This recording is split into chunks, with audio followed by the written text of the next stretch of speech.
સાબરકાંઠાના ઈડર તાલુકામાં અષાઢી બીજના પાવન અવસરે ભગવાન જગન્નાથજી, બહેન સુભદ્રાજી અને મોટા ભાઈ બલરામજીની 28મી ભવ્ય રથયાત્રા ભક્તિમય માહોલ વચ્ચે નીકળી હતી. સવારે રામદ્વાર મંદિરથી પ્રસ્થાન કરેલી રથયાત્રામાં ઈડર તેમજ આસપાસના વિસ્તારોમાંથી મોટી સંખ્યામાં ભક્તો જોડાયા હતા. ઢોલ નગારા, ડીજેના તાલ અને જય જગન્નાથના જયઘોષ સાથે સમગ્ર શહેર ભક્તિરસમાં તરબોળ બન્યું હતું.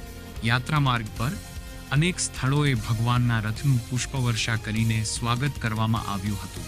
તેમજ પ્રસાદ અને ભોજનની વ્યવસ્થા પણ કરવામાં આવી. ધુલેટા દરવાજા સહિત વિવિધ સ્થળોએ ધારાસભ્ય રમણલાલ વોરા, જિલ્લાના આગેવાનો અને વિવિધ સમાજના પ્રતિનિધિઓએ ભગવાનના રથનું સ્વાગત કર્યું હતું.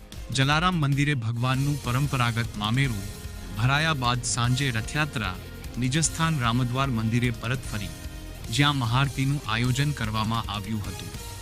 સમગ્ર કાર્યક્રમ દરમિયાન કાયદો અને વ્યવસ્થા જળવાઈ રહે તે માટે પોલીસ વિભાગ દ્વારા ચુસ્ત બંદોબસ્ત ગોઠવવામાં આવ્યો હતો.